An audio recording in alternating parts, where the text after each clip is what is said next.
Hello everyone and welcome back to my YouTube channel seeking solutions. तो यहाँ पे हम लोग बेसिकली डेली लाइफ प्रॉब्लम्स के ऊपर डिस्कशन करते हैं और एक सॉल्यूशन निकालने की कोशिश करते हैं ताकि आप भी अपनी लाइफ में अप्लाई करके एक बेहतर लाइफ जी पाए। हाय, माय नेम इज़ नील और आज का जो टॉपिक है वो ये है कि अगर आप पजल्ड हो, फ्रस्ट्रेटेड हो अपनी लाइफ में, अगर आपको समझ में नहीं आ रहा है कि आपको क्या करना है, तो ये वीडियो डेफिनेटली आपके लिए है। तो वीडियो को अंत तक देखिए विदाउट स्किपिंग और आपको बहुत ही ज़्यादा वैल्यू मिलने वाली इस वीडियो को अंत तक देखने के बाद। और आपको समझ में आएगा कि ये जो प्रॉब्लम है इसका कॉजेस क्या है और क्या वो मेन प्रैक्टिकल सॉल्यूशंस है जो आप अप्लाई करके इससे दूर जा सकते हो, राइट। सो सबसे पहले समझते हैं इनके कॉजेस के बारे में। तो अगर आप पजल्ड हो, फ्रस्ट्रेटेड हो अपने लाइफ में, तो इसका मेन कॉजेस है पहला मनी, कैरियर, रिलेशनशिप और हेल्थ। तो यही सारे मेजर प्रॉब्लम्स हैं जिसके वजह से आप पजल्ड हो या फ्रस्ट्रेटेड हो अपने लाइफ में। इसके अलावा और कोई मेजर रीजंस नहीं है जिसके वजह से ये प्रॉब्लम आ सकती है। तो सबसे पहले आता है मनी। आपने बहुत बार सुना होगा कि पैसा सब कुछ नहीं है, लेकिन ये कहना भी गलत नहीं होगा कि पैसा बहुत सारी चीज़ों में लगता है। पैसे से बहुत कुछ हो सकता है। डेली लाइफ में अगर आप कुछ भी खरीद रहे हो, अपनी बेसिक नेसेसिटीज़ को आप पूरा कर रहे हो, तो उसके लिए पैसा ज़रूरी है। और लोग कितना भी कहे कि पैसा इतना इम्पॉर्टेंट नहीं है, पैसे से क्या करोगे, लेकिन अंदर ही अंदर सबका ये एक डिज़ायर होता है, एक मन होता है कि एक अच्छा लाइफस्टाइल जिए, जहाँ चाहे वहाँ जाए, जो मर्ज़ी वो ख़रीदे। तो अगर आप वो लाइफस्टाइल नहीं जी पा रहे हो तो ऑब्वियसली आपका फ्रस्ट्रेशन आएगा ही। तो इसमें आपको करना क्या है? इसमें आपको ये करना है कि आपको सोचना है पैसे कमाने के तरीके के बारे में।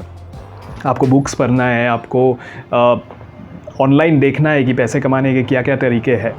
लेकिन इसमें ये होता है कि बहुत सारे लोग होते हैं जो पैसे तो कमाने चाहते हैं, लेकिन वो इंस्टेंट पैसा कमाने के लिए बहुत गलत काम करने लगते हैं। तो अगर आप गलत काम करके आप पैसा कमाओगे तो इसमें आपको पैसा आएगा, लेकिन उसमें फ्रस्ट्रेशन और बढ़ेगा आपका, क्योंकि आपका जो पैसा है वो हराम का पैसा है, वो लीगल वे से नहीं आ रहा है। तो इसमें आपको देखना है कि आपको पैसा कमाना है, लेकिन एथिकल वे से। आपको देखना है कि मार्केट में अभी क्या ट्रेंड है या मार्केट के रिक्वायरमेंट क्या है, तो उस हिसाब से अपने आप को अपडेट करते रहना है। सोशल मीडियाज़ पे देखना है। अभी बहुत सारे ऑप्शंस अवेलेबल हो गए हैं और अभी दुनिया इतनी तेज़ी से बदल रही है और इतनी चीज़ें अवेलेबल हो गई जो पहले नहीं थी। तो आपको अपडेट करना है अपने आप को, देखना है कि मार्केट में अभी कौन सा वो स्किल अभी डेवलप हो रही है, वो या कौन सा वो एक फील्ड जिसमें बहुत सारे लोग तरक्की कर रहे हैं, जिसमें बहुत सारे लोग पैसा कमा रहे हैं। तो उस हिसाब से आपको देखना है और उस हिसाब से अपने स्किल को डेवलप करना है। सो अपने आप को टाइम देना है अपने प्रैक्टिस में और अपने बेस को स्ट्रॉन्ग करना है। और आप देखो आप कहाँ पहुँचते हो, आपको रोकने वाला कोई नहीं होगा।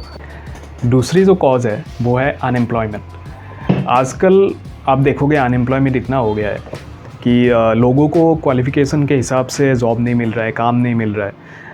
तो लोगों को कंप्रोमाइज़ करना पड़ रहा है। मतलब बहुत सारे लोग ऐसे होते हैं जो क्वालिफ़िकेशन तो बहुत सारे हायर क्वालिफ़िकेशन के लोग होते हैं, लेकिन उनको उस हिसाब से काम नहीं मिल रहा है या सैलरी नहीं मिल रही है, तो कंप्रोमाइज़ करना पड़ रहा है। और उसमें से आधे से ज़्यादा लोग खुश भी है, उनको कोई प्रॉब्लम भी नहीं है, या खुश नहीं है कह सकते हो आप कि उनको कोई प्रॉब्लम नहीं है, क्योंकि वो लोग सोचते हैं कि सबको नहीं मिल रहा है, सबका यही हाल है, तो हमारा भी यही है, तो इसमें प्रॉब्लम इसमें मतलब कंप्लेन करने वाली क्या बात है, राइट। तो आपको क्या करना है, लेकिन क्योंकि हम और आप मिलके इस लाइफ को एक सॉल्यूशन ओरिएंटेड बनाना चाहते हैं, प्रॉब्लम ओरिएंटेड नहीं, तो इसका भी सॉल्यूशन ढूंढने की कोशिश करते हैं। देखो होता ये है ना कि अगर आप देखोगे कि 10 साल पहले जो टेक्नोलॉजी थी, अभी वो बहुत ही रैपिडली चेंज हो रही है। 10 साल पहले जो मोबाइल आती थी वो अभी नहीं है, क्योंकि अभी बहुत तेज़ी से बदल रही है और मोबाइल के जो फीचर्स होते हैं वो भी बहुत ज़्यादा तेज़ी से बदल रहे हैं, राइट। और आप किसी में भी देखोगे, आप टेक्नोलॉजी में देखो, आप बाकी चीज़ों में देखो, आप प्राइस के बारे में अगर बात करो, जो चीज़ों की प्राइस थी वो अभी बहुत ज़्यादा बढ़ गई है। तो सब चेंज हो रहे हैं, तो हम अपने आप को क्यों नहीं चेंज कर रहे?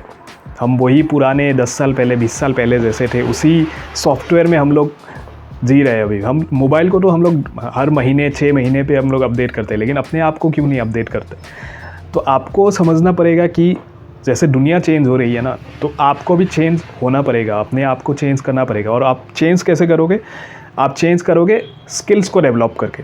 अगर आपको वो एजुकेशन नहीं मिल रही है, स्कूल्स या कॉलेजेस में वो एजुकेशन नहीं मिल रही है, तो आपको अपने आप में ही वो डेवलपमेंट करनी पड़ेगी, अपने आप को ही उतना एजुकेशन देना पड़ेगा, अपने आपको ही डेवलप करना पड़ेगा, तो उस हिसाब से आप आगे बढ़ोगे। तीसरी जो कॉज है वो है रिलेशनशिप। हो सकता है कि आपका रिलेशनशिप अच्छा नहीं हो अपने पार्टनर के साथ या अपने फैमिली के साथ, तो ये भी एक रीज़न हो सकता है अपने फ्रस्ट्रेशन का। तो आपको ये समझना पड़ेगा कि एक हेल्दी रिलेशनशिप के लिए 3 चीज़ें बहुत ही इंपॉर्टेंट होती है। पहला तो हो गया अंडरस्टैंडिंग, दोनों में अंडरस्टैंडिंग अच्छी होनी चाहिए। अगर अंडरस्टैंडिंग अच्छी होगी तो आपको रिश्तों को समझने में आपको बहुत आसानी होती है और उस पर्सन को भी बहुत आसानी होती है। सेकंड है गिव एंड टेक। ये इक्वल अमाउंट में होनी चाहिए, give and take in terms of giving happiness, in terms of giving support, तो ये दोनों साइड से सेम होनी चाहिए। और थर्ड है मैच्योर डिसीजन, कि आप दोनों जो डिसीज़न ले रहे हो अपने लाइफ के बारे में, या मैं अगर फैमिली की बात करूँ तो फैमिली भी आपके लिए जो डिसीज़न ले रहे हैं या आप उनके लिए जो डिसीज़न ले रहे हो वो मैच्योर डिसीज़न होना चाहिए। ऐसे बच्चों वाला डिसीज़न नहीं, मतलब ऐसे ही बिना सोचे समझे कुछ भी डिसीज़न ले लिया, ऐसा नहीं है। मैच्योर डिसीज़न होना चाहिए जिसमें आप सबकी एक भलाई हो, आप सब फ्यूचर में आपको कोई प्रॉब्लम ना हो, तो ऐसी डिसीज़न होना चाहिए। तो ये तीनों चीज़ अगर आप ध्यान में रख के अगर काम करोगे तो डेफिनेटली आपका रिलेशन अच्छा होगा और आपका फ्रस्ट्रेशन भी नहीं आएगा।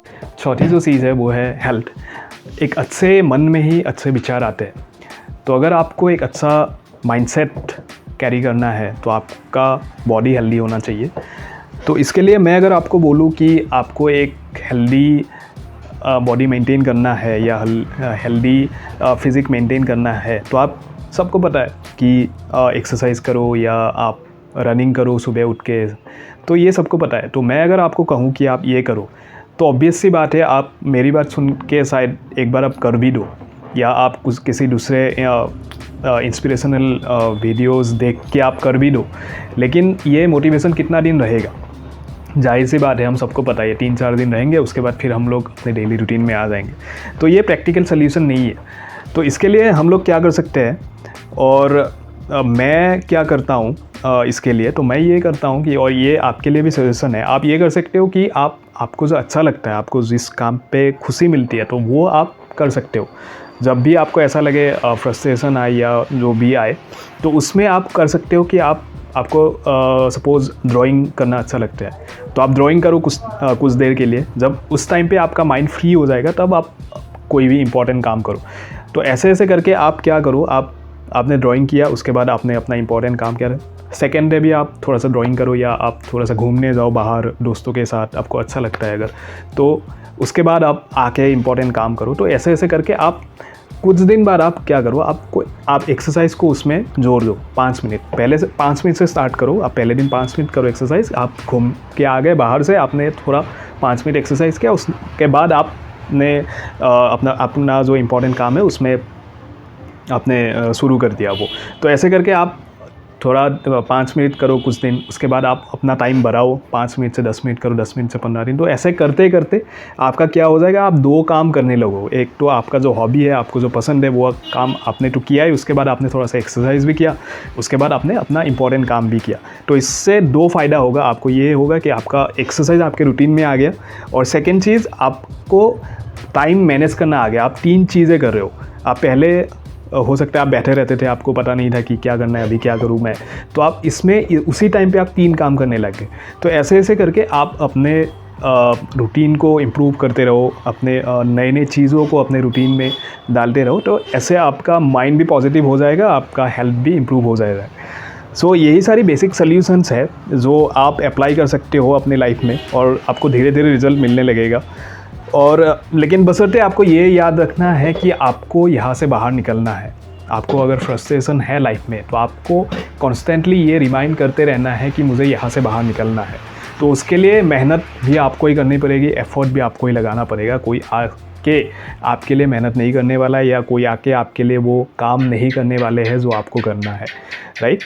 सो इसी के साथ आज का ये वीडियो यहीं पे ख़त्म करते हैं, और आई होप कि मैं आपको थोड़ा सा भी वैल्यू दे पाया हूँ, वैल्यू ऐड कर पाया हूँ आपके लाइफ में, और थोड़ा सा भी हेल्प कर पाया हूँ। अगर हेल्प कर पाया हूँ तो आप वीडियो को शेयर कर दीजिए उन लोगों के साथ जिनको ये सल्यूशन या जो प्रॉब्लम से जूझ रहे हैं उन लोगों को ये एक सल्यूशन चाहिए। Thank you so much.